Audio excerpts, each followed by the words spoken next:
If the soul of a champion is made up of unequal parts of confidence, competitiveness, composure, and focus, Pretty Boy Floyd, the undefeated pound-for-pound boxing king, oozes complete confidence.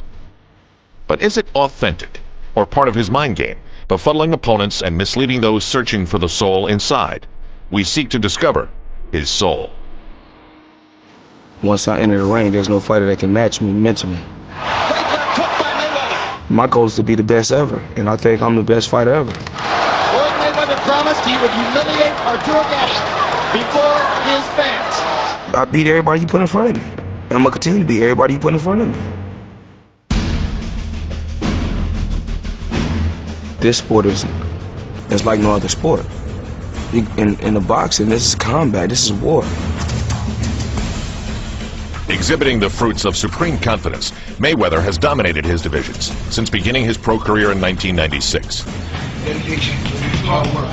Dedication, hard work.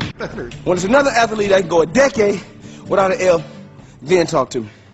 One of the things that he likes to do when he's training is talk about the opponent that's coming up. How many losses does that guy have? I ain't no shit, L. Basically, he's psyching himself as he's training. He's thinking about this other guy and putting this other guy down in his mind. There are some athletes that feel like their ability to think, maybe even psych out competitors, is a real advantage. I mean, you just think of Tiger Woods wearing red on Sundays. On May 22, 2004, Floyd Mayweather Jr. fought for the first time at the 140-pound weight class. His weapons in the ring that night? Superior speed and accuracy, and a daring verbal counterattack. He started boxing me, and he started talking to me, getting me out of my game, saying, "Come on, fight me, fight me." Right hand by Mayweather, hardest punch of the fight. Corley, visibly stunned by that one. Self-confidence is an athlete's belief in their ability to execute in the present moment.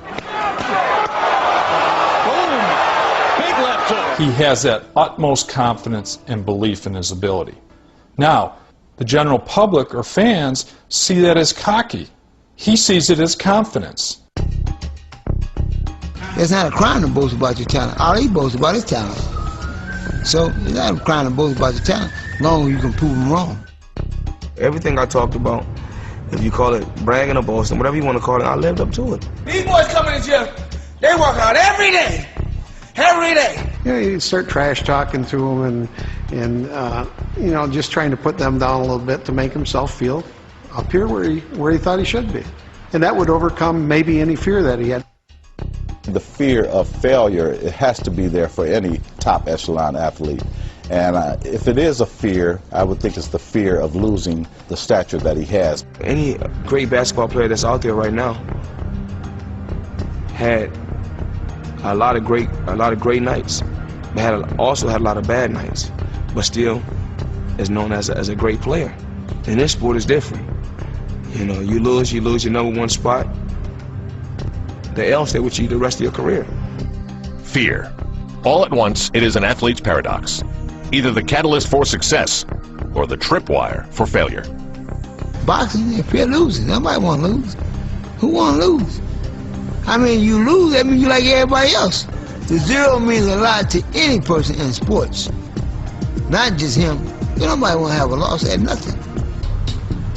My goal in life is, I know what's going to happen. I'm going to retire as the best fighter ever.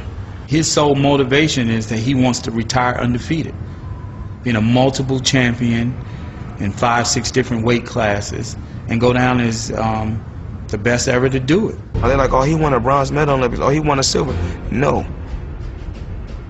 You lose gold, you receive silver, and you receive bronze. I'm glad I got the bronze, because a true champion can take a loss and bounce back.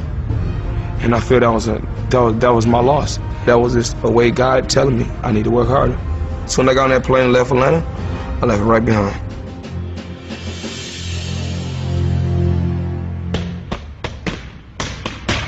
Once I get in here, I go in the zone. And when I go in the zone, can't nobody stop me.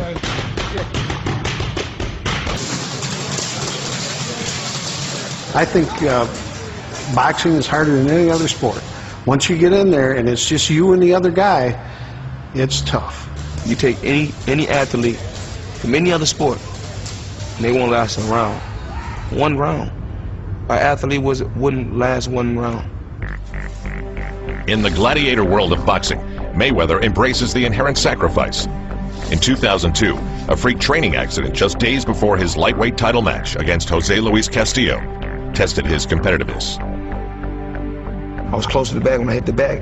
My arm, I was too close. Threw a punch like this and my arm bent back like this, which, toward the rotator cuff. My arm was killing me. It was hurting so bad. It was like one of the worst feelings I ever had. I didn't want to let nobody know. And I said, yo, I'm gonna fight because this opportunity may never come again in life. Mayweather made a comment in the corner about his left shoulder. We'll see if it is something wrong with it. Confidence feeds trust. The more confident you are, the easier it is to trust your body and go out there and do what you've trained to do. Mayweather's leaping in with the strong left hook. He wanted to go out there and be able to still perform and show that he could beat this guy basically with one arm. The winner by unanimous decision, Pretty Boy, Floyd Mayweather. Losing, he wouldn't even go there. He doesn't even want to fathom that. He doesn't even want to put that thought or that word in his mind. Mayweather's exaggerated competitiveness and drive for an eternal legacy has flowered into a self-governing style and dictated a 24-hour on-call approach to training. Some days he'll come in the gym and he'll get a little frustrated at Roger because Roger won't allow him to go, the rounds that he wants to go. I've been around the great ones. I mean, I've seen the Sugar Ray Leonard train, the Larry Holmes, the Mike Tysons. I've never seen a fighter train like him. He a freak to train. He loves to train. If he's anywhere, be a restaurant, could be a nightclub, he'll get up and start running. Other fighters got a regimen. They got a schedule. And that's not me. I stay up late. I run with Timberlands on, jeans on, t-shirt, whatever I got on, I run. If I feel like running, I'm gonna go out and run. You never know when Floyd is ready to work. I mean, you can leave the house and go to the party. After the party, he go in the trunk, slip on some shoes, and just start running. You be like, we just left the club. And you be like, go run. We just ate. Come on, man, we gotta work. He's calling me at 3 o'clock in the morning. Come on, Al, where you at? Come on, let's go. You late, let's go. I'll say to him, Floyd, we're gonna run 5 miles. We get to the 5-mile point, and he'll take off running. There's nothing I can do, and he'll run an extra 3 miles. When he's training in the middle of the night, what are most other fighters doing? They're sleeping. So that gives him that psychological edge. When he's working, most fighters are sleeping.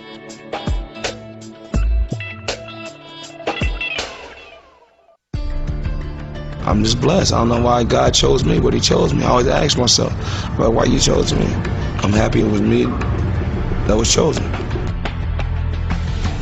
I don't believe in religion. Because a person is a Christian, a person is a Catholic, a person is a Muslim, a person is a Jew. I feel under God, we all are one. So I find myself praying all day. All day.